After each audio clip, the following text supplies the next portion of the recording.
All right, Eddie, so we've got the new season ahead, just announced some big fights. How excited are you about this new season? Really excited, it's always exciting. Boxing is the most exciting sport in the world for me, in my opinion. And building off the back of a good close to last season, some massive viewing figures. And of course the Olympics, where the GB team were just fantastic, out of this world. And I really think there's a buzz again about boxing. I think that promoters have got their act together, and I think they know they have to deliver now because there's a lot of competition. You mentioned the GB team. Have you had any talks with any of them about their futures? Not really, I'm not the kind of person that's going to start turning up at their houses and speaking to their family and stuff like that. They've been on an incredible journey, and really now it's time for them to go on holiday, have a little rest. They're all great fighters, they're great people, I know them personally.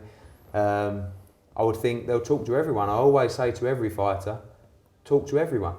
Find out what the best deal out there is for you on the table, speak to other people, find out who the best people are to deal with, and then make your decision. And there's going to be some interesting offers. I don't think there's going to be the kind of offers that were around 4 or 8 years ago in terms of a terrestrial broadcaster, but I think a lot of them will be tempted to go abroad.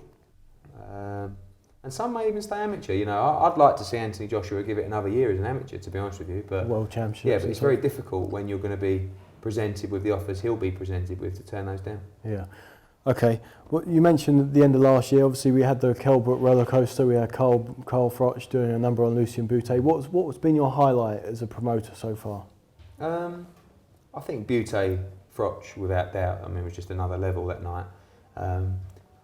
Going through the process of losing to Ward and the downtime and the sort of disappointment of that, and coming back and having a clear strategy of regaining your world title and then doing it like that as the underdog.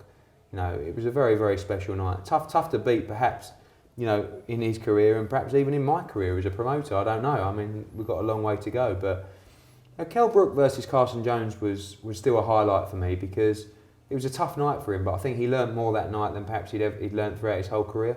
And seeing the way he's dedicating himself to his next fight, I think that could be a major stepping stone and turning point in his career.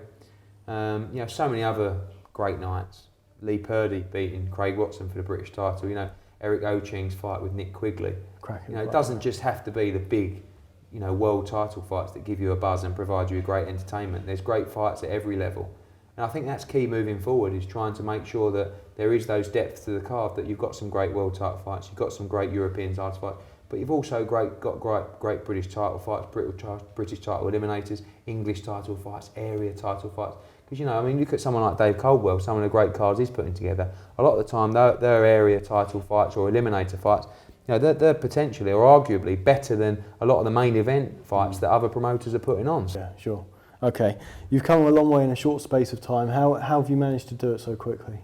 I grew up with Chris Eubank, going to all his fights. I grew up going to the Matchroom gym after every day of school. Heroes were to me were people like Richie Evert, Francis Ampofo, Paul Silky Jones. I've been around boxing for such a long time. In terms of the boxing business, I've been around that through my old man, but I didn't really have a strategy in boxing until probably the last 12 months. And everything's happened so quickly. When I've seen the response that we've had from fighters, I've seen the response we've had from fans and from broadcasters, it's shown me that there's a real opportunity to grow the sport again. And it's something that really appealed for me because within Matchroom, we're lucky enough to be involved in some great sports.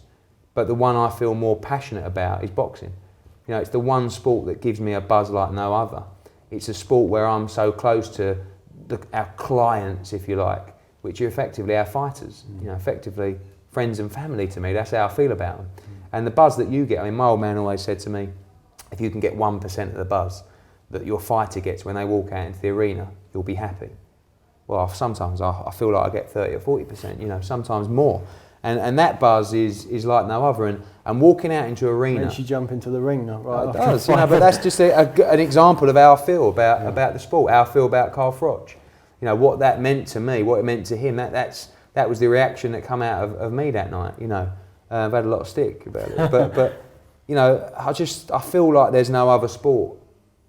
There's no sport like it. And I think, if I think that, I think we can get other people to think that. I know you think that, but we've got to spread the word. We've got to keep the hardcore boxing fans happy, but we've also got to grow the audience. Yeah. Okay. And by that, I mean sometimes, when you talk about prize fighter, Prize Fighter grows the casual audience. There'll be a lot of hardcore boxing fans watching this video who may not even like Prize Fighter. But I'm sorry, but it does a job, it provides entertainment and it gets ratings. So just bear with me on that one. You know, I'm still going to deliver your quality Saturday night fight nights, but Prize Fighter does a great job, as does 2020 cricket. You know, so it's a necessity if we're going to get this right. That position is, now you're the dominant promoter, boxing promoter on Sky. Is that good for the sport? Now, people have got to understand, people talk about a monopoly. There's no monopoly in boxing. Sky Sports have chosen for Matchroom to be their principal broadcaster.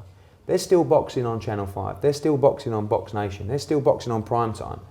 You know, sometimes in business you have to make a call where you need reliability, consistency and quality.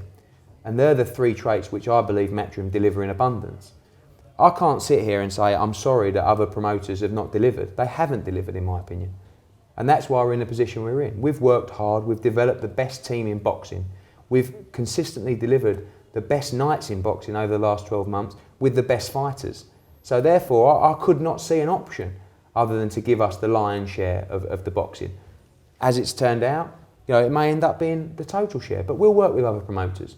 I want to do that. And, you know, we work with, just recently, you know, I was the one who spoke with HBO and worked with Sky to get Ward Dawson. You know, so they're the kind of nights that I want to deliver. And I think that's why Sky can see our versatility. You know, it's not just a guy who's just going to promote some shows in a leisure centre. It's someone who's going to think outside the box, not just for the events, but in the event promotion, the run-up, thinking about ideas to promote the show, making the fights into big events, sure. You know, and delivering there, and also working with international broadcasters, with TV distributors to add certain fights to the bill. You know, I read every forum, I read every tweet, you know, and I promise people, do not even be concerned in the remotest about this deal. Be excited, because one, we're going to deliver great fights. Two, we're going to deliver great international content with Sky as well. And three, you're going to see the boxing landscape totally change, because fighters are going to have to take these fights now. Yeah. You mentioned your involvement with Ward and Dawson. It's on the same night as Bellew fights Miranda.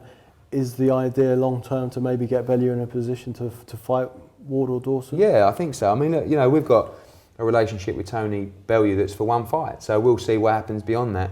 Tony Bellew is a pure character. You know, he's no one probably, not sure, maybe perhaps Carl Froch dedicates himself more, probably not even Carl Froch, dedicates himself more to his profession than Tony Bellew. And Bellew Miranda is a fight that, you know, it wasn't that difficult to make, but it's just a great fight. It captures the imagination.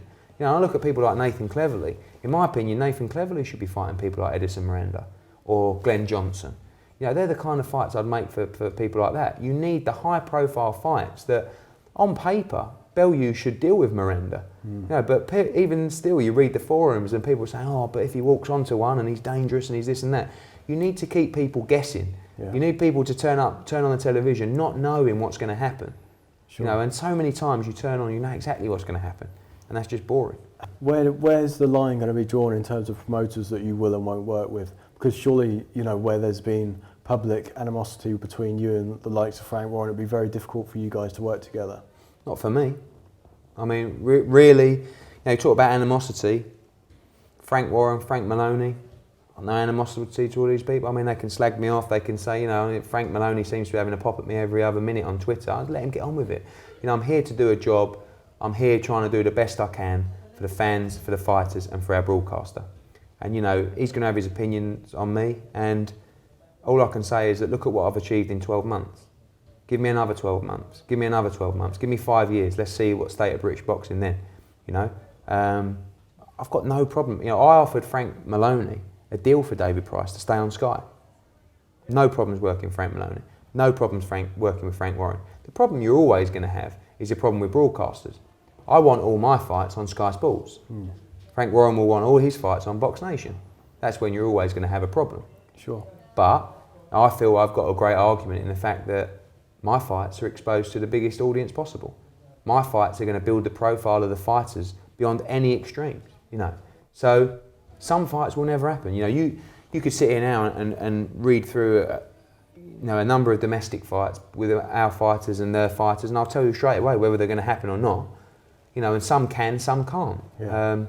But for me, Not bothered about egos and working with people. If it's the right fight for our fighters and it's a great fight for the fans, let's do it. You know, but you're always going to get politics. I mean, but politics doesn't necessarily come from from a promoter. Politics normally comes from the broadcaster, because you've got to deliver for your broadcaster. Sure. You know, it's not necessarily about I'm not working with that promoter. It's I don't really want my fighters fighting on Box Nation. Yeah. I'd rather they fought on Sky Sports, and he will probably say the same. Sure. So and we had that with Channel 5 and the Tyson Fury, David Price. Yeah, maybe, but I think that was perhaps used as a bit of a smokescreen for that particular fight. But again, that's a classic example. Frank Maloney could not afford back then to let David Price fight on Channel 5. Now, if that was now, I'm sure he'd take the fight. Yeah. Or it might even happen if Tyson Fury even wanted it, you know. But that's just boxing. That's something you got to come to terms with and you got to deal with. But I just feel that in terms of work, I think it's sad if people don't want to work with other promoters. Put your ego to one side. Don't be stubborn. Let's just make the fight. Well, you were part of the Audley Harrison, David Hay fight. I mean, were there lessons learned from that? It was a massive lesson. I mean, don't forget that was my first fight that really I was involved with and promoted. You know, I mean, promoted. I worked with Haymaker on it.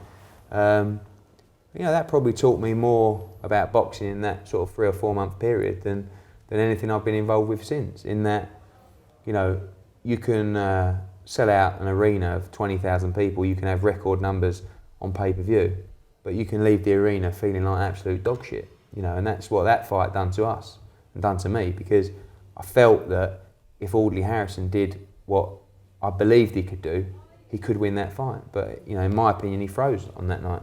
Yeah. You know, and that happens, but you know, it was a bitter pill to swallow. I took a lot of stick over that fight. You know, I remember Still even going, yeah, but you know, that's boxing, isn't it? I mean, people forget quite quickly in boxing, and you know, all I can say to you is that I sat there, you know, throughout that camp and throughout that night, believing Audley Harrison could win that fight. Now, whether that was right or wrong, I didn't believe he was the favourite. I believe if he did what I knew he could do, he could cause David Hay some serious problems. But in my opinion, he froze that night. You know, I don't blame him for it. It's just one of those things. But you know, that was a tough pill to swallow. I remember walking out the arena behind Audley as he went back to the change rooms, and some bloke just leaned over the balcony and went, "You're a shit promoter, Hearn." Like that. I thought, cheers, thanks. You know, it was like, and after that night, I thought this might be the shortest career ever. You know, I might just jack it in. And then you sort of remember the buzz and you remember the night. And then sort of a couple of days later, I spoke to a few people and they said, "That was a great night." I said, "Yeah, but it was the shittiest fight ever." "No, but we had a great time. We all turned up and the atmosphere was unbelievable." And these are people who don't go to boxing, you know. But, you know, you can't always get it right. And you can't, you know, sometimes fights just aren't great all the time. And that was a classic example of something that was a real stinker, you know. David Hay, some people have said, you know, whether it's online or whether it's people in the boxing business, have said that David Hay almost single-handedly killed pay-per-view boxing in this country. I mean, what would you say to that? Do you think that's unfair on David? I don't think you can blame David Hay. You know, I think that it was a roller coaster of a ride that basically meant every fight was pay-per-view and everything was going very well. Couple that with the economic problems, you know, of people really wanting value for their money, the Audley Harrison fight, and then of course the Vitaly Klitschko fight, Vladimir Klitschko fight, which was another damp squib. But you know, you can't blame David. I mean, David Hay made an absolute fortune. Good luck to him. Okay, last ones. Now, if I mention your leading fighters, tell me the one match you want and where you want it to be. Okay, Lee Purdy. If you could make a dream match for him. I really want to make the Denton Vassell fight again because I know he can beat him. Vassell's not keen on the fight, but Denton Vassell, you know, anywhere in London. Okay. Kell Brook. Amir Khan. Where? Bolton, Sheffield, in his back garden, don't care. Carl Frampton. Scott Quigg. Okay. Belfast, Manchester, not a problem. Darren Barker. Martin Murray, the O2. Okay, Carl Froch. Carl Froch, Kessler, City Ground. Okay. All right, that's it. All right. Yeah, No thanks a lot, problem. Eddie. Much Cheers, appreciated. Mate. Get involved with all the best boxing banter at our forum, and that's forum.boxingnewsonline.net.